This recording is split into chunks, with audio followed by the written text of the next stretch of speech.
فجر کی نمازوں میں کبھی مسلمانوں کی مساجد میں جا کے دیکھیے اور اندازہ کر لیجئے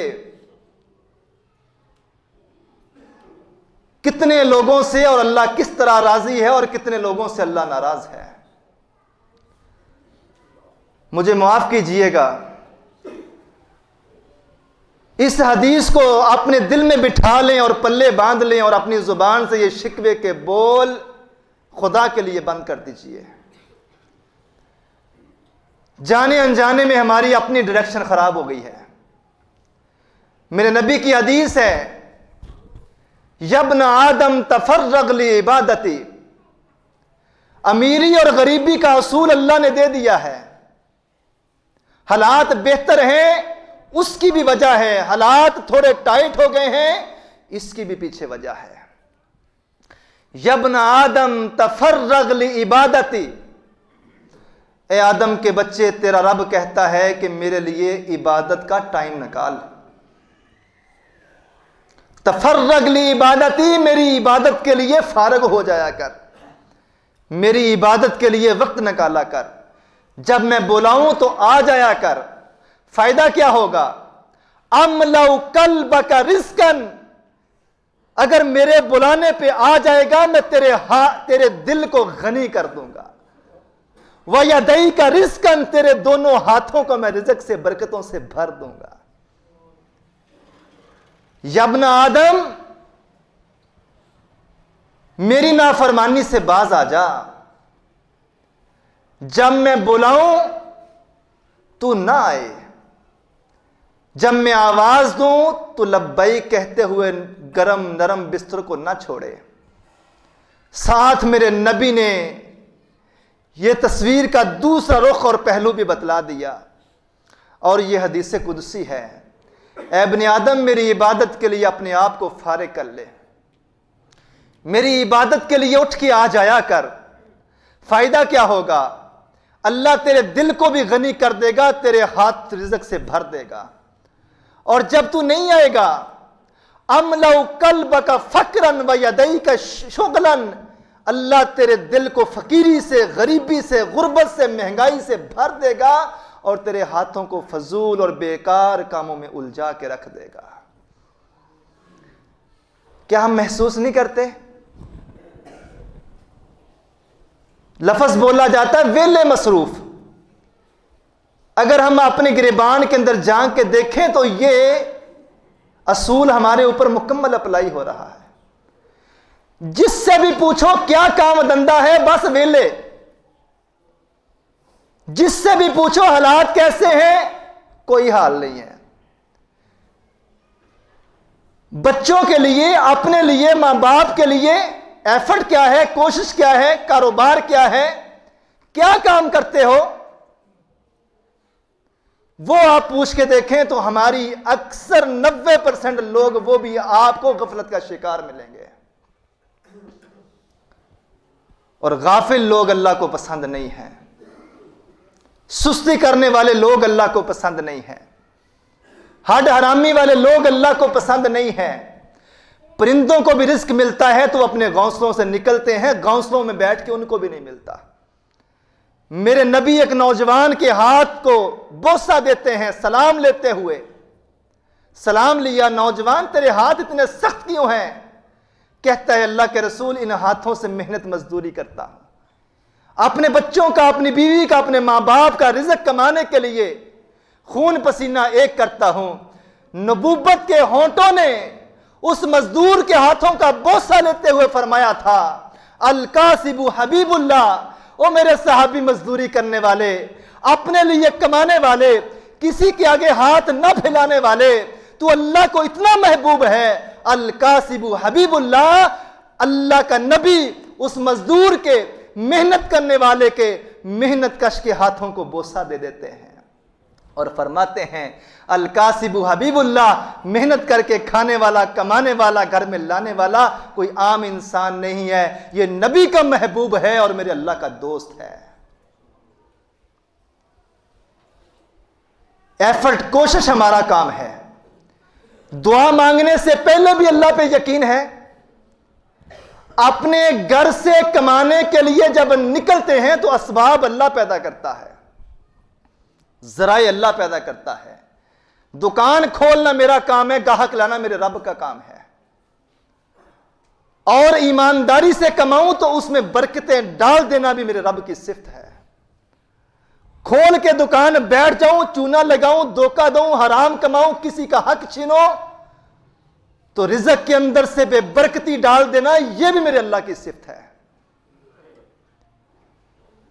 کاش ہمارا ایمان اس طرح مضبوط ہو جائے اور ہمیں اس بات کی سمجھ آ جائے کہ ہمارا رزاق ہمارا اللہ ہے. آج کی گفتگو میں ہم نے صرف اسی بات کو سمجھا ہے کہ مہنگائی ہوتی کیوں ہے، اسباب کیا ہیں، غربت آتی کیوں ہے، اس کے اسباب کیا ہیں. اس سے پہلے یہ بات پلے باندھنے والی، ایمان والی، یقین والی، اور اس کا عقیدے سے مسئلہ ہے، اس کا عقیدے سے تعلق ہے کہ رزاق صرف اور صرف میرا اللہ ہے.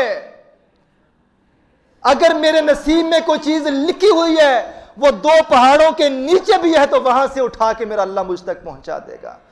اگر کوئی چیز میرے نصیب اور مقدر میں نہیں ہے، میں لقمہ توڑ کے دانتوں سے چبا کے اس کو باریک ٹکڑوں میں منتقل کر کے اپنے حلق میں نہیں اتار سکوں گا. اس سے قبل میرا اللہ موت کے فرشتے کو بھیج دے گا اور وہ میری روح قبض کر لے گا. 2 جبڑوں کے درمیان بھی آئی ہوئی چیز میرے حلق میں نہیں جا سکتی اگر میرے نصیب میں نہیں ہے.